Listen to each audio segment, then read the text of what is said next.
Salut à vous les juristes, c'est Matt DEH et bienvenue sur Vulga Droit. Aujourd'hui dans ce Vulga News, on va parler du refus du gouvernement de vacciner en priorité les détenus dans les établissements pénitentiaires.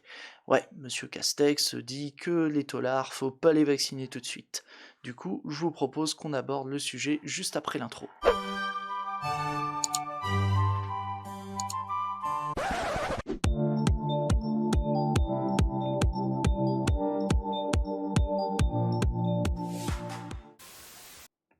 Alors, on enchaîne avec la petite musique qui va bien, et c'est parti.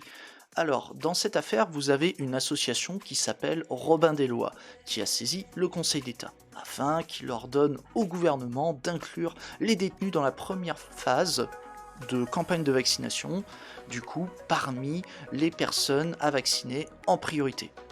Et pourtant, vous allez voir, donc je vais vous emmener jusqu'au paragraphe 3 parce qu'il y a quand même quelque chose d'intéressant que le Conseil d'État a, comme qui dirait, noté. Voilà le paragraphe 3. Car pourtant, en analysant les éléments du dossier, le Conseil d'État constate que certains détenus seront bizarrement vaccinés en priorité. En effet, si ces détenus sont vaccinés en priorité, c'est parce qu'ils sont âgés, eux aussi, de plus de 75 ans, ou encore parce qu'ils sont exposés à un très haut risque de contracter la maladie. D'ailleurs, le Conseil d'État constate que les doses de vaccins en trop, elles pourraient être utilisées pour vacciner les autres détenus qui n'ont pas pu bénéficier de cette campagne de vaccination. Et chose à noter, l'administration a déjà entamé la campagne de vaccination auprès des détenus. C'est quand même quelque chose. Du coup, pour le moment, le Conseil d'État a l'air de pas être trop d'accord avec l'association. Il y a quand même des détenus qui sont concernés par la vaccination. N'ont pas tous été mis de côté.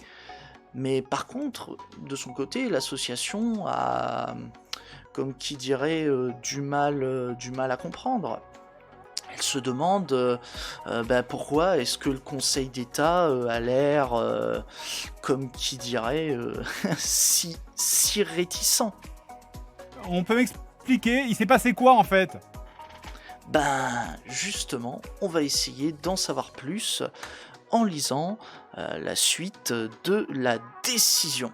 Alors, on va voir ce que nous dit le Conseil d'État.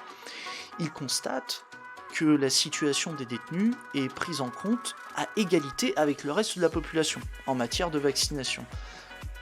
Et par conséquent, le fait de réserver la vaccination aux détenus en fonction de leur âge ou de leur état de santé, ce n'est pas une discrimination assez grave aux yeux du Conseil d'État, ça ne suffit pas à caractériser une atteinte suffisamment grave aux libertés fondamentales des autres détenus. Et vous allez voir que ça s'arrête pas là, parce que la vaccination porte sur les détenus susceptibles de développer, donc comme on l'a vu, les formes les plus graves de la maladie, et du coup ça justifie de retenir comme critère l'âge ou l'état de santé des détenus. Ensuite, pour le Conseil d'État, tous les détenus ne présentent pas un risque particulier de développer des formes graves ou mortelles de la Covid-19 ou du Covid-19. On s'en fout si c'est féminin ou masculin, comme dire l'autre, OSEF. Mais bon, je m'égare, revenons à nos moutons.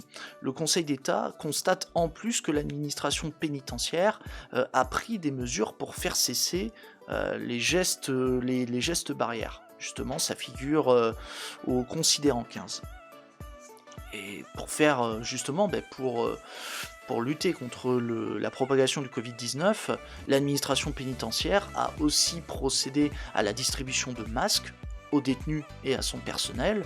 Elle impose aussi également le port du masque dès la sortie de cellules.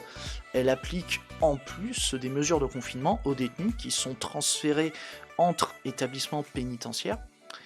Enfin, elle a même conduit des campagnes de dépistage. Et ouais, c'est pas rien, comme dirait l'autre.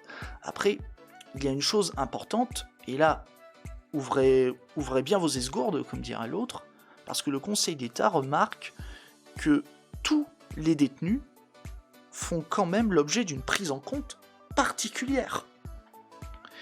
Et là, encore une fois, accrochez-vous bien, parce que tous les détenus sont inscrits dans la 4e phase de campagne de vaccination. Ça veut dire que concrètement, disons que contrairement aux détenus, tous les Français qui ne présenteraient pas de facteurs de risque identifiés devront attendre la prochaine phase de vaccination, à savoir la 5e phase, alors que les détenus, eux, pourront bénéficier de la 4e phase de vaccination. Bref, pour le Conseil d'État, en refusant de vacciner en priorité l'ensemble des détenus sur une même période, le Premier ministre n'a pas porté une atteinte grave et manifestement illégale à leur liberté fondamentale. On peut m'expliquer, il s'est passé quoi en fait ? Disons, je vais l'expliquer, Fred. En gros, l'association n'a pas apporté assez d'éléments pour démontrer la violation d'une violation suffisamment grave et manifeste de la liberté, d'une des libertés fondamentales des détenus. Bon, si vous préférez, le Conseil d'État lui a répondu littéralement... Ne t'inquiète pas, ça va bien se passer. Bien se passer, ne t'inquiète pas. Voilà, je sais, c'est un peu trivial, mais bon, que voulez-vous ? Du coup, voilà les juristes, j'espère que cette affaire concernant la vaccination des détenus vous a intéressé. Dites-moi si pour vous cette décision est justifiée, en ce qu'il n'y a pas besoin de vacciner tous les détenus en même temps, ou alors si vous estimez qu'ils devaient être vaccinés en tout dernier, ou encore si les détenus devaient suivre à peu près le même schéma de vaccination que le reste de la population. Encore une fois, n'hésitez pas à me le dire dans les commentaires. Ensuite, comme d'habitude, si vous êtes satisfait de cette vidéo, abonnez-vous, likez, partagez-la, et si vous le souhaitez, vous pouvez me soutenir financièrement sur Utip et Tipeee, merci d'avance. Et avant de partir, je vous invite à jeter un œil aux chaînes des collègues vidéastes dans la description de la vidéo. Vous y retrouverez entre autres Calivision, Peter Honner, Diamond, les chroniques de YouTube, Remulez vos tuyaux, le prisme des créateurs, moi citoyen lambda. Et je pense que j'en oublie certains, mais bon, vous m'excuserez. Mais ça fait déjà pas mal de monde. Et bien sûr, vous retrouverez aussi dans la description de la vidéo les sources. Ça peut toujours servir. Après, vous pouvez faire également un tour aussi chez le Discord de 404 les tendances perdues et celui du prisme des créateurs pour découvrir d'autres vidéastes. Bon, je crois que j'ai tout dit. Sur ce, je vous laisse. C'était MattDEH sur Vulgadroit. A plus les juristes. Et c'est l'heure de balancer la petite outro. Alors t'es où ? T'es là, voilà. Allez, tchuss!